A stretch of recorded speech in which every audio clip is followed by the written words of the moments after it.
Good evening, good afternoon, and good morning. This is the 1481st day of continuous webinar conducted by International Forum for Promoting Homeopathy.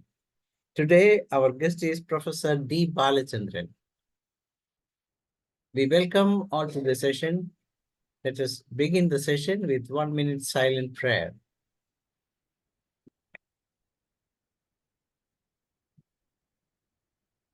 Thank you all. The International Forum for Promoting Homeopathy comprises of homeopathic lovers, students, and doctors, and we have 3 sessions every day. From 7:30 to 8:30, we have the international Hindi session, and then 8:30 to 9:30, the international session in English, and 9:30 to 10:30, local language session in Malayalam. Today, we got a guest from Chennai, and Dr. D. Balachandran was has completed the MD in Pediatrics and is the Senior Medical Officer of Homeopathy, All India Institute of Medical Science partner, and was the former professor and HOD of Department of Practice of Medicine, RKTF University of Bhopal, and so has presented so many sessions in this forum. Last time we have a session from our biochemic medicine. Today, the subject of the day is the importance of biochemic medicine in practice, second part. We proudly welcome Dr. Professor Balachandran to the session. Yes, sir. You can begin the session. Thank you, Dr. Danesh, for the wonderful introduction. Hi, and welcome to the today's evening session. Good evening, one and all. And let me share my screen. Yeah. Yes. I think the screen is visible to all. Yes, yes. And my voice is clear, right? Everything fine. Just to confirm. Yes, fine. Okay, right. So today will be the second part of importance of biochemic medicines in practice. In the previous session, which was held somewhere around May of 2024, the first part was completed in the English session. And in the first part, I'll just revise you because it has been so long that we are doing the second part right now. So most of the audiences would not be able to catch the glimpse of what has happened in the previous session. So it will be my honor to present to you a small gist of what we had studied in the previous session. And if anyone has any doubts, kindly please feel free to repeat any slides if at all you're not able to understand, because this session would be beneficial to those who have attended the previous session well, because this is a continuation of the previous session. So I am proceeding with what has happened in the previous session. Okay, right. So we have started the basic part. What is an atom and what is a molecule? Atoms are basic building blocks of matter. Okay, it's the smallest constituent of unit of matter. And when a group of atoms is going to club together or come together, they are going to form something called as molecule. An atom is surrounded by certain charged particles, which are called as protons, neutrons, and electrons. Electrons carry a negative charge, protons carry a positive charge, and neutrons are having neutral charges, means they don't have any charge at all. And these keeps on rotating around the atom in their own orbits. Okay, so this is a basic one. And next, you are going to study something called as a molecular motion. So what is a molecule? When group of atoms comes together and bound by their covalent bonds, it's called as the molecule. And the molecules are not going to be static. They are going to be in some kind of motion. And the motion or the molecular motion within a substance or a compound varies depending upon the state of matter in which that particular matter is there. If it's a solid one, there is less intermolecular spaces and there won't be any kind of movements happening between the molecules, such as wood, such as a stone.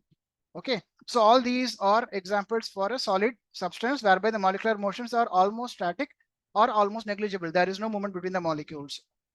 And if you are going to take a liquid medium, you can see that there are certain intermolecular spaces exist between the molecules, and so you can be able to appreciate some kind of molecular motion happening in the liquid.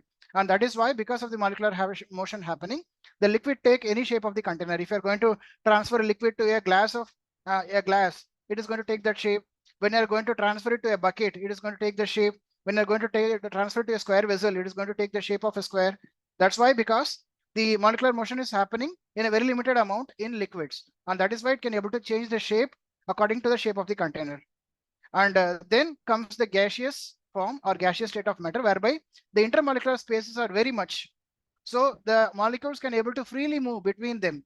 So intermolecular motion is very much increased in gaseous form, and also like liquid, the gases also take the shape of the container with which it is being filled. Okay, and when this molecular motion is going to happen, there can be collisions happening between the molecules when they move in random directions, when they come in head-on collision with each other. Right, so that was the discussion in last class. And if you see the types of molecular motion, there is a translation motion whereby the molecules move from one place to another in the same or different direction, but always within the same axis. So you have the translation motion. Next is rotational motion, whereby the molecules rotate in and around their axis. That's called a rotational motion. It can be either counterclockwise or the clockwise. And then we have the vibrational motion, whereby the molecules vibrate at their mean position. And this is the limited motion which happens in solid state of matter. And last, we have the electronic motion, whereby the electrons can move from one place to another, or it can move from one orbit to another orbit. Okay, and because of the change in the movement of the electrons, the change in the color of substances happens, upon which the molecular motion happens. So these are the different types of molecular motion: translational, rotational, vibrational, and electronic. And next is the molecular motion at the cellular level. If you see at the cellular level, the molecular motion happens at the plasma membrane, which is a covering between the cell and the external environment or the extracellular fluid. This is the area, this is the part, or this is the zone whereby there is going to be exchange of materials, or exchange of ions, or exchange of molecules happening within our body in a healthy tissue. So that is the plasma membrane. So what kind of movements happen at the plasma membrane? There are two main motions that happen at the plasma membrane. One is the diffusion, and second is the osmosis. What is diffusion? Diffusion is the net movement of molecules from an area of high concentration to an area of low concentration across the concentration gradient till a dynamic equilibrium is reached. And what is osmosis? Osmosis is a specific type of diffusion whereby there is a movement of water from high concentration to low concentration through a semi-permeable membrane until a dynamic equilibrium is reached. So this is the definition of diffusion and osmosis, and these both happens at the plasma membrane, whereby there is an interface between the intracellular fluid and the extracellular fluid. That is between the cells and the external environment. And if you want to know what are the factors that affects the molecular motion, the three factors which affects the molecular motion are: first is heat, second is cold or cooling, and third is the speed of molecules. Now, when you're going to increase the heat of any substance, heat is going to cause increase in the kinetic energy and thereby increasing the speed of the molecule. So heat is directly proportional to the speed of the molecules and the molecular motion. So when you're going to take a water, when you're going to heat it, it is going to bubble up. Okay, and because of these bubbles coming out due to heating, the kinetic energy increases in the molecules and it tends to move from here and there in an erratic manner. So that is heat. And next is cooling of any substances. When you're going to cool any substance, then the molecular motion which is happening between the molecules is going to reduce gradually and become static. For example, if you're going to take a water, you're going to put an ice cube, the box, the container where you're going to form the ice cubes, the tray, the ice cube tray. And when you're going to freeze it, what happens? The water freezes into a solid state. And when the freezing so happens, what happens? The molecular motion will not happen. So cooling is going to reduce the kinetic energy and heat is going to increase the kinetic energy, right? And next is the speed of molecules. More the speed of molecules, the molecular attraction between the molecules is going to be less, because of increase in the speed of the molecules is going to move in erratic manner. So they come seldom close in contact with any kind of molecules. And when the speed of the molecule is going to diminish, or when the speed of molecule reduces, then there is going to be attraction between the molecules. So when the speed of the molecule increases, there will be repulsion. And when the speed of molecule is going to reduce, there will be attraction between the molecules, thereby giving time for the molecules to come in contact with each other. So that's about the factors which affects the molecular motion. Now, why I'm saying all these things is because in biochemic medicine, the principle is there is going to be disturbance in the molecular motion of the biochemic salts or tissue salts at the areas where they are supposed to be present. So in order to understand why there is going to be disturbance in the molecular motion, you have to understand the basic fact: what is a cell, what is a atom, what is a molecule, what is a molecular motion, what are the types of molecular motion, what are the factors which affects the molecular motion. All these things you have to know. For that reason, I'm just revising your science class. Now, this is the brief history about the discovery of tissue remedies by Schussler. It was Hahnemann who first perceived the importance of inorganic cell salts as remedial agents of higher order, and he has proved medicines like calcarea carb, natramure, natrum carb, calicarb, silicea, etc. And he discovered that although they are apparently inert in their crude state, they possessed a vast storehouse of medicinal force hidden dormant, which are brought out to the surface by a process called potentization. And Herring, Dr. Constantine Herring, he has written in the Journal of Staff's Archive in 1846 that all constituents of human body principally act on those organs wherein they have a function. All fulfill their functions when they are the cause of symptoms. So this is the hints Constantine Herring has given in the Journal of Staff's Archive in 1846. So Dr. Schuessler has taken both the inputs from Dr. Hahnemann as well as Dr. Herring, and he has written an article which was published in an abridged homeopathic therapeutics in German Homeopathic Journal in March 1873, whereby he has stated that about a year ago, I endeavored to discover by experiments on the sick if it were not possible to heal them, provided their disease were curable at all, with those substances that are the natural, that is the physiological function remedies. So remember, William Schuessler has not used the word biochemic medicines or tissue salts. The first term what he has given for those is the physiological function remedies, because he thought that these are present in both the states, physiological state as well as the pathological state, and these are going to perform certain functions wherever they are going to present, and that is why they are given the name of physiological functional remedies. Okay, and 5 months upon the publication, Dr. Lorbacher of Leipzig published in the same journal some critical considerations of using the tissue salts as enunciated by Dr. Wilhelm Schuessler. This was followed by a reply from Dr. Schuessler giving a more detailed account of the abridged system of homeopathic therapeutics. The original communication from Schuessler to German Medical Journal was translated into English and published first in the Medical Investigator in May 1873. Soon afterwards, Dr. Constantine Herring published a small work entitled The 12 Tissue Remedies Recommendation for Investigation.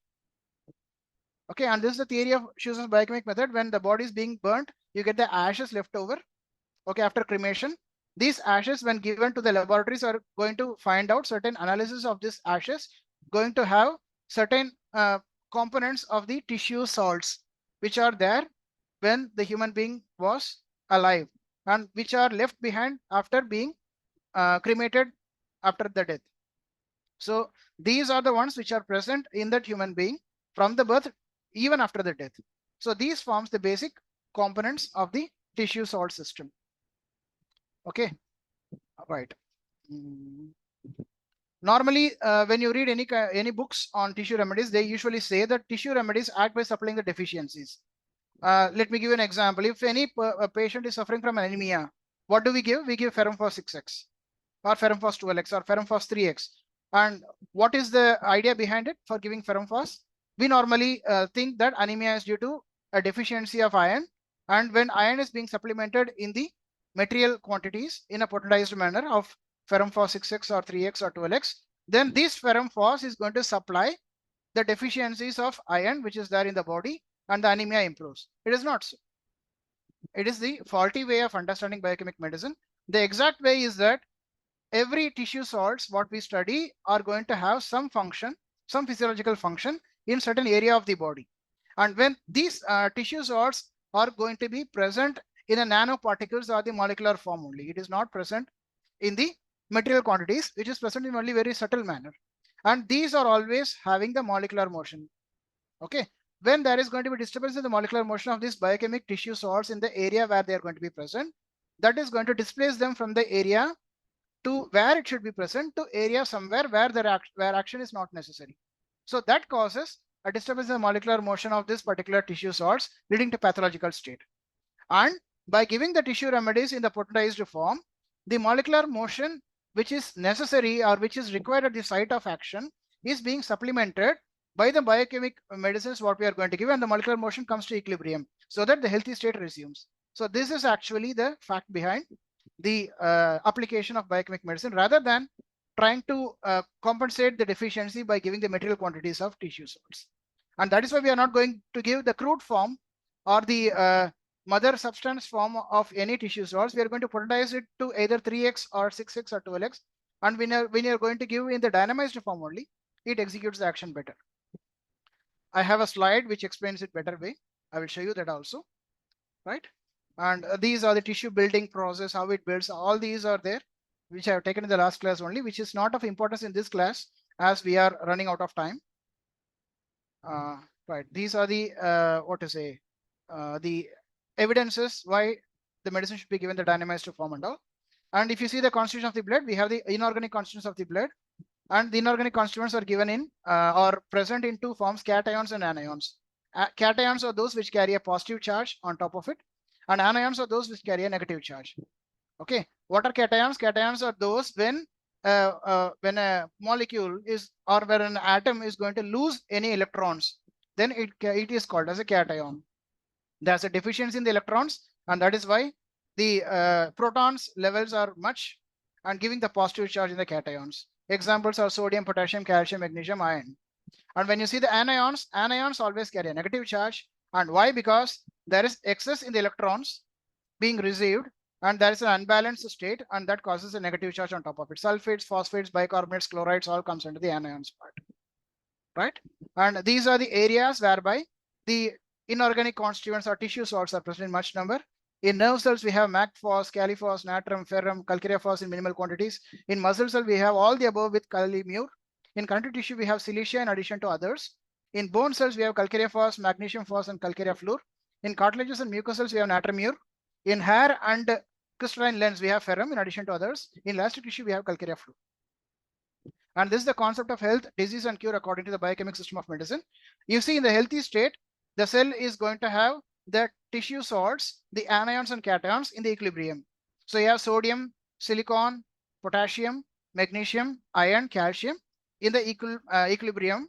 And we have the chlorides, sulfates, phosphates, and bicarbonates, which are the anions in the equilibrium. So this is considered a healthy cell because it is not having any molecular disturbance. Everything is performing properly, and the body is now in a healthy state, right? Now, how the pathogenesis so happens? In the healthy state, if due to any reason, as I told you, the factors which affects the molecular motion, remember the three factors: heat, cold, and speed of the molecules.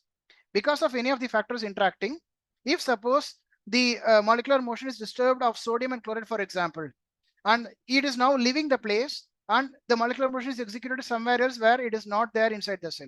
So what happens? There happens a relative deficiency of, not absolute deficiency, remember it's a relative deficiency of the molecules of these particular tissue salts where it should be present. So that produces a state of pathogenesis. You can see now the cell has become a diseased state, and it is devoid, or it is not having the relative presence of the molecular motion of sodium and chloride in the area where it is expected to execute. So how do we treat it? Depending upon the concept of the biochemic system of medicine, we are going to cure it by assessing the symptoms of the patient, like what tissue salts they are devoid of, and you're trying to cure it by the dynamized form of the particular tissue salts, which you are supposed to understand by the symptoms that they are lacking in the area where the dynamic molecular motion is executed. And now in this case, for example, the sodium and chloride are missing. So you understand that this is a patient who require a natrium muriaticum in a potentized form of 6x. So you are going to supplement this particular natrium muriaticum 6x in the dosage as recommended by the physician. And this is going to supply those subtle quantities of sodium chloride which is missing in the area of dynamic molecular motion. And when this particular equilibrium is established, then the cell returns to the healthy state. So this is the basic modus operandi and the basic pathogenesis, how the disease so happens according to biochemic system, and how the disease gets cured according to the biochemic system. I hope this is clear for you. I'm moving further. We have the 12 tissue remedies: the calcarea fluoride, which is the fluoride of lime; calcarea phosphate, which is the phosphate of lime; calcarea sulfurica, which is the sulfate of lime; ferrum phosphoricum, which is the phosphate of iron; kali muriaticum, which is the chloride of potash; kali phosphoricum, which is the phosphate of potash; kali sulfuricum, sulfate of potash; magnesium phosphoricum, phosphate of magnesia; natrium muriaticum, so chloride of soda; natrium phosphoricum, phosphate of soda; natrium sulfuricum, sulfate of soda; and silicia, that is silicic acid. So these are the 12 tissue salts or the tissue remedies or the biochemic medicines. And you know the preparation, of course, you might have read in the pharmacy, how do you prepare? The same thing. Okay, but instead of the centesimal preparation, we are going to follow the decimal preparation here, whereby 1:9 ratio is being maintained. One part of the medicine with that of, or the drug or the tissue salt with that of 9 parts of the sugar of milk. When triturate for 2 hours, give the first decimal potency, and when it is going to be repeated in 6 times, you get the 6x, and when it is going to be repeated 12 times, then you get the 12x. This is the short brief introduction about how the decimal triturations are being prepared. Okay, and these are the frequency of doses with which the medicine is to be prescribed. And main slide, what I want to highlight now is the difference between homeopathy and biochemic medicines. Many people consider that biochemic system of medicine is an offshoot of homeopathy and it is almost similar to homeopathy, but it's not. Both are different. Now, how come they are different? These are the points by which I have differentiated the both. And if you see the founder of homeopathy, of course, everyone knows it is Dr. Samuel Hahnemann, Master Hahnemann himself. And if you want to know the founder of biochemic medicines, it is Dr. Wilhelm Schussler. And if you see the year of discovery, it is in 1796 for Hahnemann. That is called as the year of birth of homeopathy according to Dr. Richard Hale. And if you see the biochemic medicine, it is somewhere between 1872 to 1873, whereby the first lecture or the first article has been being published by Dr. Wilhelm Schussler. And if you see the principle, homeopathy follows similia similibus curanter, which means let likes be cured by likes. And the principle of biochemical remedies is tissue remedies act by supplying the deficiencies. It is not so, actually. The principle is a little bit bigger to write, that's why I've shortened, but it is because of supplementing the dynamic molecular motion which has been disturbed by the tissue salts. Okay, and modus operandi of cure, everyone knows that homeopathy cures the disease by secondary curative action. Okay, and if you see the modus operandi of cure by biochemic medicines, it is the filling of void of deficient tissue salts, thus restoring the order to equilibrium. And if you see the first essay of homeopathy, it was published in the year 1796, an essay on new principle for ascertaining the curative power of drugs. And the first essay on biochemical remedies was published in 1873. That is an abridged homeopathic therapeutics in March 1873. If you see the number of remedies in homeopathy, it is more than 8,600 medicines. But if you see the number of remedies in biochemic remedies, it is only 12. And need not be surprised that many of the latest books which is being published in biochemic remedies will be having only 11 remedies. You cannot find Calcarea sulf there because at the end, before the death of Dr. William Schussler, he considered that Calcarea sulf is not having any vital role apart from the destruction of macrophages or destruction of the senescent RBCs in the liver. That's the reticuloendothelial function. Okay, and that is why, considering it to be least important, he has removed Calcarea sulf from the last edition of his biochemic tissue salts book. And when that is being followed, you can find that the number of remedies is only 11, whereas the previous edition, if you are going to study, you can find 12 tissue remedies, whereby Calcarea sulf is given separate importance, right? And if you see the potencies, homeopathy, it is available in mother tinctures, 6, 12, 30, 200, 1M, 10M, 50M, LM, CM, MM. All these are centesimal potencies and 50 millisimal potencies and ultra high potencies. Whereas in biochemic remedies, these are generally present in 3 decimal potencies, 3x, 6x, and 12x, which are readily available in the market. And if you see the repetition, in homeopathy, there is no need for repetition unless and until the patient is improving. That is according to the homeopathic philosophy. And when you see the biochemic remedies, it needs frequent repetition because it is not according to the concept of dynamism, according to homeopathic concept of vital force, right? And if you are going to differentiate homeopathy from biochemic medicines, you are going to differentiate now with the help of these cardinal principles. If you take the first cardinal principle, law of similia, homeopathy follows that, of course. Biochemic medicine does not follow that. There is no law of similia in biochemic remedies. If it's the law of simplex, that is one simple single medicine should be administered at a time.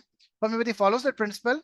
Biochemic medicine, they follow, they sometimes don't follow. They follow when Natrimur 6x is alone given, or when Ferrum phos 6x alone is being given to the patient. When Calcarea phos 6x alone is given to the patient, then it is a law of simplex.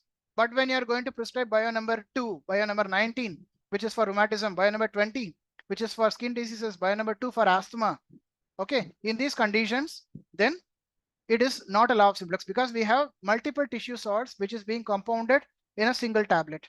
So it is yes as well as no. And if you see the law of minimum dose, homeopathy, yes, it follows the law of minimum dose. And of course, biochemical tissue salts also follow the law of minimum dose. So that is why dynamization so happens. Doctrine of drug proving. In homeopathy, we have drug proving. In biochemic medicine, we don't have drug proving. It is only a clinical proving what Dr. Schussler has done. He has observed the patient. He has ascertained, he has perceived that these symptoms are happening because of deficiency in these salts, and he has tried to supplement the same. And it was only a clinical proving. He has not proved in a healthy human being, just like what we do in homeopathy, drug proving on healthy human beings. It is not happening so. So there is no doctrine of drug proving followed in biochemic medicines. And then if you see the law of vital force, homeopathy believes in law of vital force, whereas biochemic medicine does not believe in the law of vital force. It follows the law of physiology. That's the dynamic molecular motion happening at the cell within or in the semi-permeable membrane or the plasma membrane.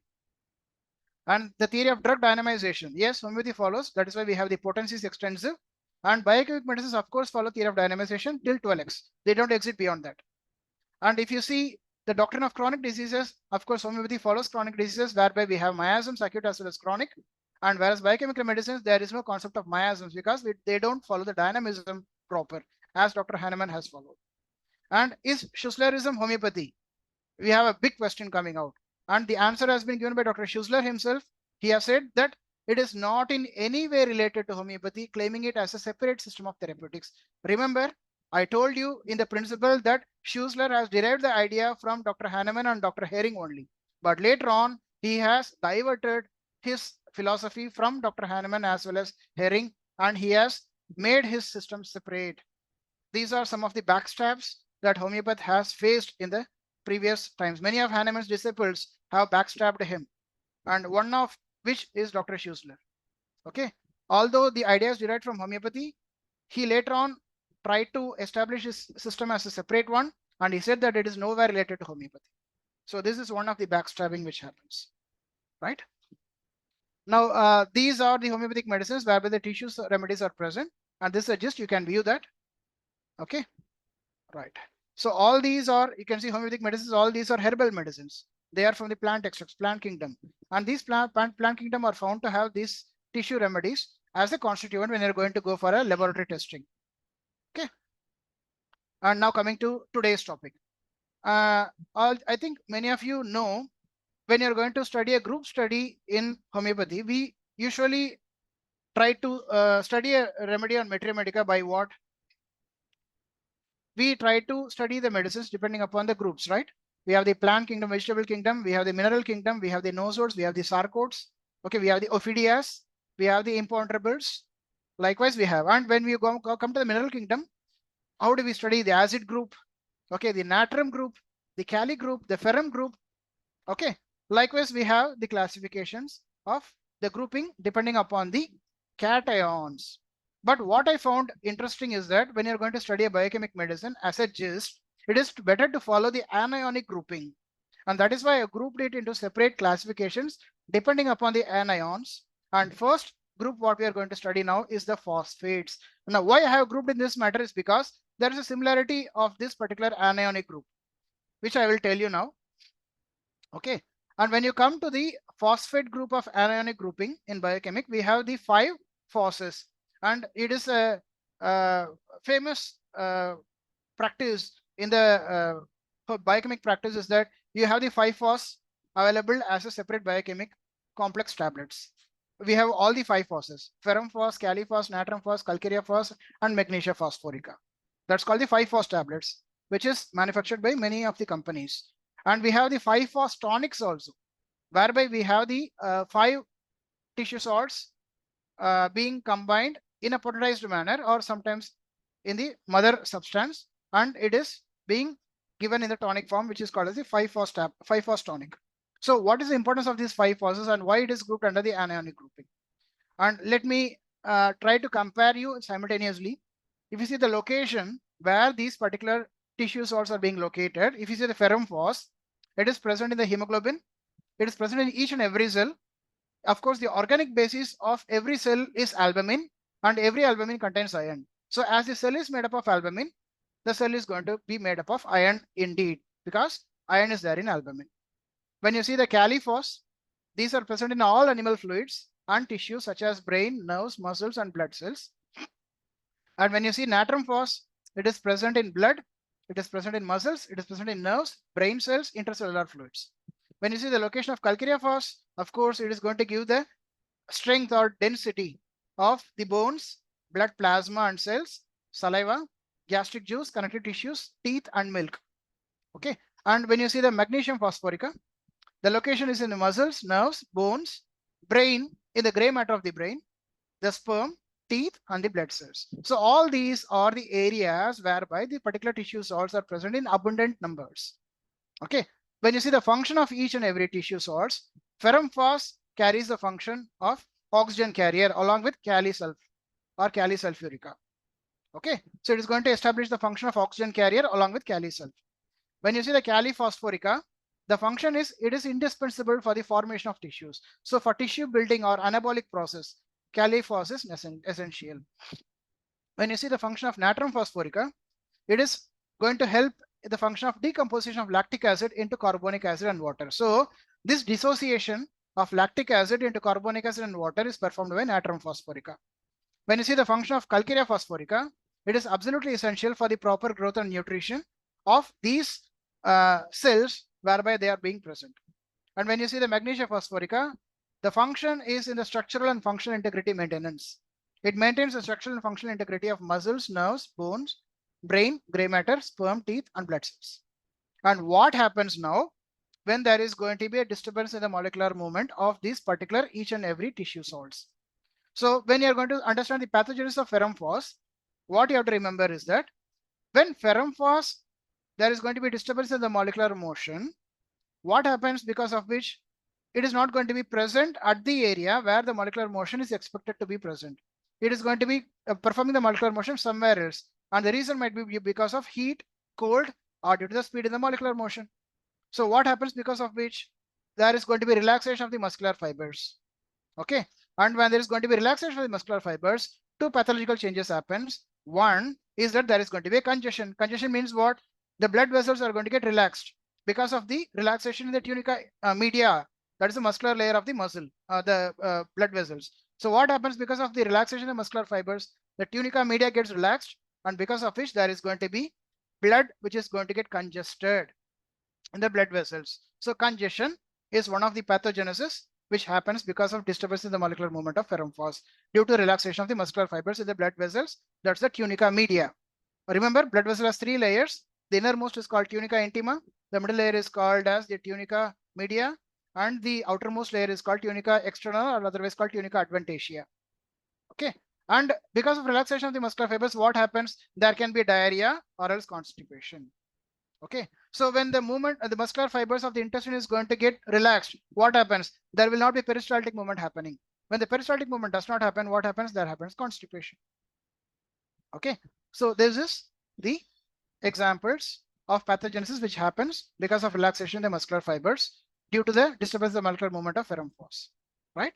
Now coming to the Kaliphos. What happens if there is going to be a pathogenesis when there is going to be disturbance in the molecular motion of Kaliphos? There will be three changes happening. One changes which happen at the mental level is there is going to be anxiety, bashfulness, fear, lachrymose mood, suspicion, homesickness, weak memory, depression. All these mental changes it is going to produce. Because you see the location it is there in animal fluids on tissues such as brain, nerve cells, and muscles and blood cells. And when you see the physical part, that is in the sensory plane, it is going to produce a condition called paresis. Paresis means what? Sensory paresis, lack of sensation or altered sensation, which is called as the anesthesia or paresthesia. Anesthesia means lack of sensation complete, and paresthesia means altered sensation, like tingling, numbness kind of sensations or formication kind of feeling. And last, on the motor nerve fibers, it is going to cause a prostration. That means the impulses are not being passed from one nerve ending to another nerve ending in the way it should go. And that causes something called as a prostration. So when an individual is or a patient is going to have all the three features combined together, the mental, sensory, as well as the motor complaints together, producing a condition called as neurasthenia. So neurasthenia is a syndrome whereby we have the changes happening at the sensory, motor, as well as the mental levels. And that's due to mostly because of the disturbance of molecular motion happening at the Kaliphos. And when you come to the pathogenesis of natrum phos, there is going to be disturbance in the molecular motion of natrum phos. And this causes lactic acid accumulation. Because why? One of the action of natrum phos is decomposition of lactic acid into carbonic acid and water. Here, because of relative deficiency of natrum phos, there is going to be excessive lactic acid accumulation because there is no natrum phos present to cleave or to break down the lactic acid into carbonic acid and water. So because of which what? Lactic acid component is going to increase in the areas wherever there is going to be relative deficiency. And because of increase in lactic acid accumulated in the area, or because of its excess, it prevents insufficiency of bile and mucus with collagen crystals, and this causes rheumatism, dyspepsia, and gastrointestinal trouble. Okay, so it prevents the bile and mucus with the collagen crystals. So when bile and mucus does not mix properly with the collagen crystals, what happens? There happens a stone formation. Okay, and that is why natrum phos is one of the best medicines given as an antacid, as well as it is going to be given as medicine for the gallstones, or else uric acid calculus, or renal calculus in general. Okay, the cholelithiasis, or the bile stones, or the bile calculi which is being accumulated or being present in the neck of the gallbladder. Okay, and why? Because natrum phos deficiency is there, the relative deficiency, of course, right? So that completes the pathogenesis of natrum phos. Now coming to calcarea phos, if there is going to be a relative deficiency of calcarea phos because of disturbance in the molecular motion, there happens defective nutrition, imperfect cell growth, death and decay of tissue, seroalbuminous exudation which happens within the sacs, albumin exudation upon the surface dries and forms a crust. So these are the pathogenesis which happens when calcarea phos is going to be relatively deficient. And last, coming to magnesium phos, if there is going to be a disturbance in the molecular motion of magnesium phos, it causes contraction of the muscular fibers, which is directly contradictory to the pathogenesis of ferrum phosphorica. In ferrum phosphorica, there is relaxation of muscular fibers, whereas in magnesia phosphorica, there is a contraction of the muscular fibers. And when muscular fibers is going to contract, it causes cramps, it causes spasmodic pains in the tubular structures of intestines, or the gastric mucosa, or in the colons, which causes spasmodic pain, and it sometimes can cause paralysis because of the excessive contraction of the muscular fibers. So these three are evident as the pathogenesis of magnesium phos pathogenesis due to disturbance in the molecular motion. I hope you understood this. A comparative study is always easy to understand the different tissue salts having the same anionic component, right? Now, what are the clinical indications whereby we can prescribe this? For ferrum phos, as I told you, the relaxation of the muscular fibers leading to the congestion. So what comes to mind? The rubor, tumor, color, dolor, and functiolacia. These are the 5 signs of inflammation. So ferrum phos is applicable in first stage of all inflammation. It is indicated in anemia, hyperemia, hemorrhages, which are bright red, which coagulates easily. In mechanical injuries for inflammation, dropsy, varicose veins, sprains, fractures if soft parts are wounded, osteitis first stage, that is the inflammation of the bone, glandular ulceration. So in all these conditions, you can think about ferrum phos. When you come to Cali phos, the indications are anemia, emaciation, atrophy, wasting diseases, septic hemorrhages, gangrenous conditions, scurvy with gangrenous conditions. When you come to natrum phos, the indications are in exudations and secretions which are yellow honey colored, leukemia, marasmus of children, itching all over the body, swelling of lymphatic glands before hardening takes place, and rheumatic arthritis. So when there is lymphatic glandular swelling, after hardening, you can think of calcarea fluor. Before hardening happens, you can think about natrum phos.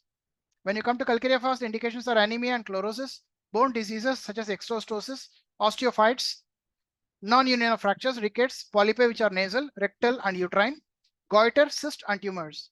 When you come to MAC phos, the indications are spasms, neuralgia, scoria, tetanus, spasm of glottis, nervous asthma, spasmodic retention of urine, epilepsy, paralysis adjustments, because this is because of the contraction of the muscular fibers, which is going to cause spasmodic pains, right? That is about the anion group of phosphates. Now coming to the next group of muriaticums, that is the muriaticums. When you see the location, we have 2 mures here. Cali muriaticum, it is located in the blood cells, muscles, nerves, brain cells, and it is stated that no new brain cell formation happens without the help of Cali muriaticum and intracellular fluids. So these are the locations for Cali muriaticum. When you say natrum muriaticum, it is present in constituent of each and every liquid. That's about 0.7% of plasma and solid part of the body. It is present in the cell's protoplasm, the composition being 100 molecules of sodium, 2.2 molecules of potassium, 1.5 molecules of calcium. These 3 proportions should be maintained exactly as it is being stated. 100 is to 2.2 is to 1.5 in this proportional ratio only. If there is going to be increase or decrease in any of this composition, then the cell is no more viable and the cell degenerates. And this is one of the evidences given by Dr. Schuessler that the tissue cells act at the cellular level, and these are present in the nanomolecular parts. When you see the function, the calimuriaticum, it is closely related to the sodium chloride only. That is about the natrium.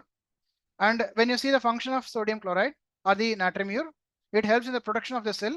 It keeps the blood serum at the uniform specific gravity. It regulates osmosis. It maintains moisture within the cell. So these are the functions implicated of natrium muriaticum at this location where they are present.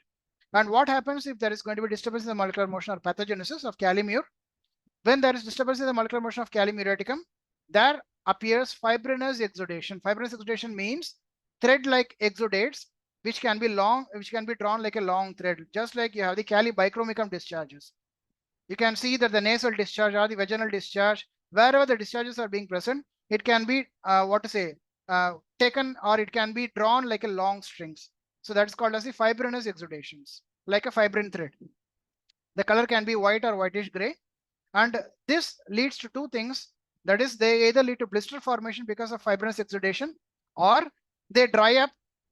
The blister dries up, the liquid or the fibrinous exudates dry up, giving the appearance of a mealy eruption. Okay.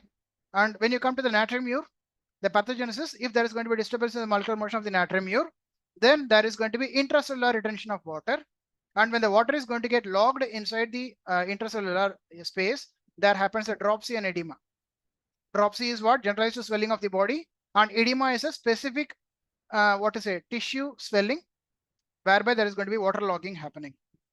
And why this happens? And generally we say that sodium is effervescent, it attracts moisture, and that's why there happens a edema or the dropsy. And when there is going to be intracellular retention of water happening, there will be areas of the body whereby the moisture is being required, but it is not being able to give the moisture because of intracellular retention of water. Thereby it is going to lack in moisture, especially beneath the epidermis of the skin, which leads to dandruff and blister formations. When the layers of the epidermis is going to detach from one another, that leads to blister formation. And when there is going to be lack of moisture, then the subjacent levels of epidermis, the 5 layers of epidermis, okay, that is going to get detached, and because of which there is going to be dandruff or the flakes coming out of the skin because of the unhealthy condition of the epidermis. And because of lack of moisture beneath the epidermis, there is going to be incessant thirst to replenish the water whereby it is needed, right? So that's about the pathogenesis of natrium and calimuriaticum. When you see the clinical condition, remember, ferrum phos is indicated in the first stage of inflammation. Calimure is indicated in the second stage of inflammation. And other conditions like exudation of a plastic or fibrinous character, anemia, dropsy, hemorrhages, dark black clotted, glandular swellings, follicular infiltrations, scurvy. Second remedy in sprains, strumous conditions. And if you see the natrium, it is indicated in anacerca, dropsy, serous or watery exudations, anemic conditions whereby the blood becomes thin and watery, chlorosis, diabetes, Bright's disease, cachexia, gout, dryness of mucous membrane with erosion, weakness, headache, mental confusion. So all these are the clinical indications of natrium muriaticum. Now coming to the next anionic component called the sulfates. We have the 3 sulfates here: calcareous sulf, natrium sulf, and kali sulf. If you see the location of calcareous sulf, it is present only in bile. If you see the location of natrium sulf, it is present only in the intracellular fluids. If you see the location of kali sulf, it is there in epidermis and epithelium. If you see the functions of calcareous sulf, the function of calcareous sulf is reticuloendothelial function. That is, in liver, it is going to destroy the effete RBCs by dehydration, and it is going to help the Kupffer cells of the liver to perform the reticuloendothelial function. Okay. And if you see the function of natrium sulfuricum, it is going to aid and regulate the excretion of superfluous water. Excess water is being drained from the body or removed from the body with the help of natrium sulf. That is the excretory function. And when you see the function of the kali sulf, it is going to help the function of an oxygen carrier, of course, along with the ferrum phosphate. In ferrum phos also, I have told you that it is going to execute the function of oxygen carrier together with kali sulf. We see the pathogenesis of calcareous sulf. The destruction of effete RBCs are delayed because of the relative deficiency of calcareous sulf, and that makes the blood contain plenty of effete RBCs which are not being destroyed, and the effete RBCs reach the mucous membranes on the skin, and because of the effete RBCs reaching the mucous membrane on the skin, it is going to cause something called a catarrh. Catarrh means what? Excessive discharges being produced, okay, and eruptions upon the skin, which can lead to suppurations, pus, And the pus with a vent means there is going to be a small opening of an abscess or separation whereby it is going to happen, and the pus begins to discharge from there. Okay. Natrum sulf, if you see the pathogenesis, the disturbance in the molecular motion of natrum sulf leads to accumulation of superfluous water and thereby causing dropsy, just like you have the natrum muriaticum. Okay. Right. And in the kali sulfuricum, if you see the pathogenesis, the disturbance in the molecular movement of kali sulfuricum causes epithelial or epidermal desquamation. That means the cell begins to die off or atrophy.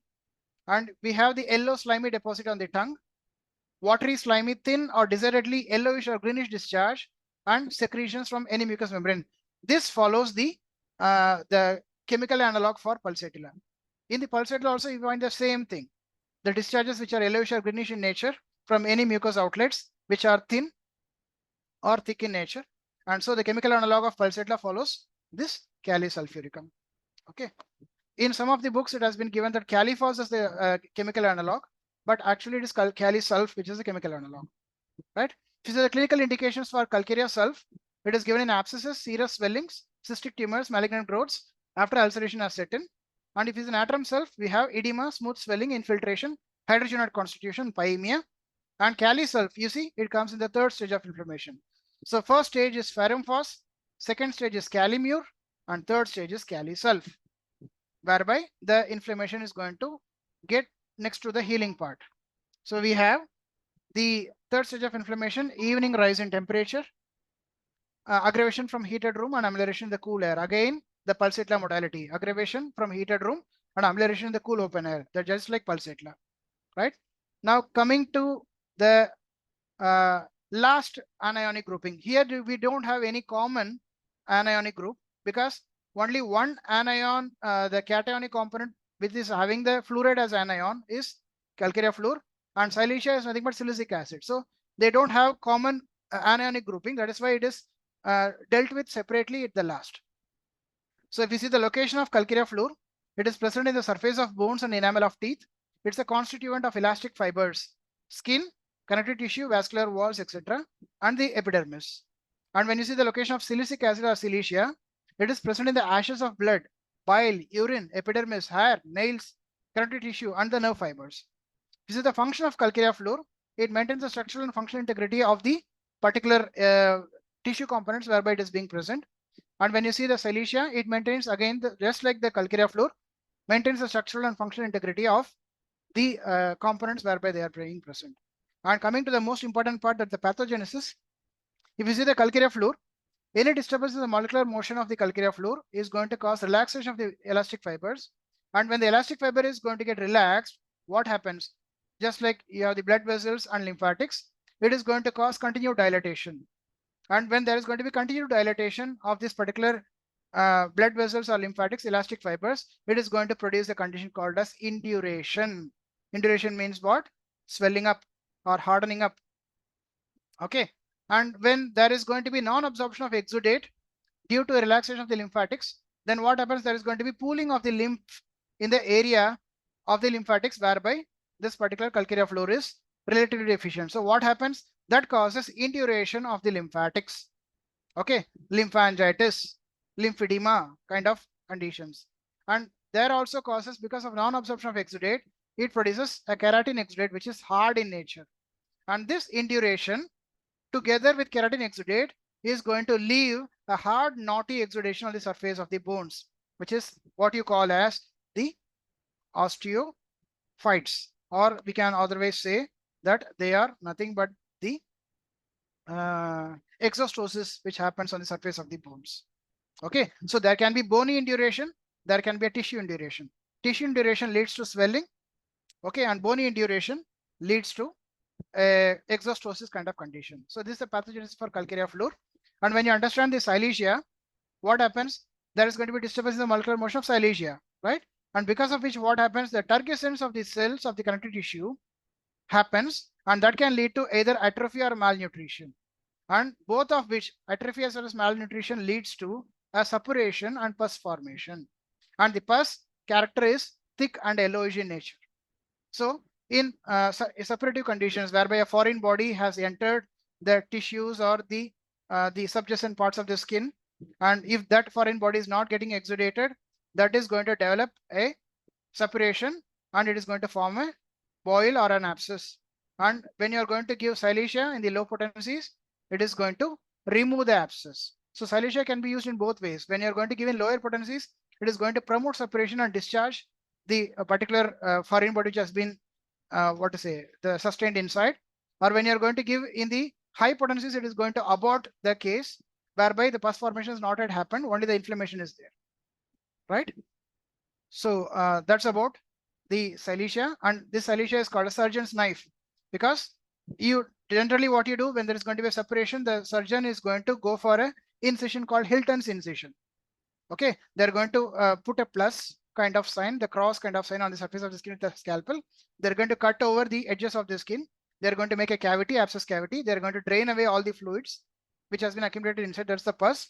And after the fluid has been drained away, they're going to put some antiseptic lotions or creams for healing up the particular abscess cavity. So all this can be accomplished with the help of silicea without the use of a surgeon's knife. So that is why it is fondly called by the homeopaths as well as the biochemic practitioners as the surgeon's knife, because it performs the function of it. Now coming to the indications, clinical indications, calcarea fluor, it's given in osseous growth, dropsy caused by heart disease, ganglion, cystic tumors, caries or necrosis, ulceration of the bone or enamel, indolent ulcers. And in silicea, it is given in bleeding abscesses with fistulous openings, inflammatory swellings, ulceration and necrosis of the bone, enlarged suppurating glands, dropsy, which are malignant, and gangrenous inflammations. So that completes the clinical indications of these both. And with that, we come to the end of this today's session. I will stop my sharing so that we can have a question and answer session. If anyone has any questions, you can kindly ask me, unmute yourself, and you can ask me, or else in the chat box. Yes, really a firecracking presentation from Balendra sir. Nobody never thought that this much of connection is there between the biochemic remedies and why these fellows are mixing all these things together. There is a science behind it, and people used to believe that homeopathy. This is a part of homeopathy, but you have solved the difference between homeopathy and the tissue remedies and how it works and what are the plane on which it works also. That's the beauty of this presentation. You really give the scientific reasoning for why and how it works. That's really appreciable, sir. Thank you so much. Those who want to take part in discussion, please raise your hand so that we can allow you to unmute yourself and talk. Sir, what is your opinion on that? They are mixing together these biochemic remedies because they are making, already we have told Yeah. fish, but they are making so much of salts out Yes, of it. you see, Hahnemann has never recommended mixing of two medicines till his last edition of Organon, 6th edition. I don't know whether if the further editions would have come out like 7th or 8th edition of Organon, he might have recommended, but we don't know. We will stick on to till the 6th edition, till the 5th edition. In some countries, they follow the 5th edition because 6th edition was the posthumous edition that was published after the death of Hahnemann. So they expected some foul play by his late wife, Dr. Mary Melanie D. Herveligo here. So that's why some of the colleges or some of the universities still consider 5th edition to be the authentic one. And whereas some of the universities, some of the colleges stick on to the 6th edition. And we need not have any doubts, because in the introduction part of Organon of Medicine 6th edition, it has been given, it is the most perfect edition of all. So taking that part into view, we can consider 6th edition as the most authentic one. Until 6th edition, Hahnemann has never mentioned in the 291 aphorisms, from first till the 291 aphorisms, or in any of the footnotes regarding mixing of medicines. So this is done by the pharmaceutical people just to gain hold of the pharmacy distribution of medicines, just like following the Ayurvedic or the Siddha or the allopathic method of mixing of drugs, so that it can be sold easily and the patent name can be taken out of this particular mixing of formulations. But Hahnemann has never mentioned that. Okay, we have to keep in mind. Whether we follow patent or not, that is depending upon whether we follow the Hahnemann principles or the ones after which has been given by the other doctors. But if you see the biochemic system of medicine, Schussler, who is the founder of the biochemic system of medicine, he himself has recommended the mixing of the salts. Yes, yes. And you remember that in homeopathy, the proving is done in a single medicine only. Pulsatilla is proved separate, aconite is proved separate, belladonna is proved separate. They are not being mixed. Pulsatilla, aconite, and belladonna together, and they are not proved in a healthy individual. So we know by seeing the Materia Medica Pura or the Materia Medicas, only the single drug picture or the monographs of the drugs, and with which we are trying to find out the law of similia, the totality of the symptoms. But here in tissue remedies, there is no proving as such. As I already told you, these are not proved in healthy human beings. These are gathered depending upon the clinical symptoms, what is exhibited by the patients. And there can be patient who may be lacking many of these salts together, whereby a single salt cannot be able to accomplish the function of all the three. As you can see, each and every salt has separate function. No one is having similar function. Of course, a few like calimure and natriumure. The remaining salts are having separate distinctive functions. So when an individual is going to have an admixture of both salts deficient, so what can we do other than mixing both and giving? So the biocombinations of number 1 till number 28 has been given by Dr. Schussler himself. And what is the difficulty in following this? We are not going against orthodox, no? He has given the recommendation that in certain conditions like asthmatic conditions, I have found out that all these salts are lacking. And when you mix all these salts together, the asthma can get cured. It is formulated by the founder himself. And there is no wrong in following the combinations of biochemic, which has been enunciated by Dr. Schussler himself. It is not derived from the other practitioners. So there is no harm in doing that.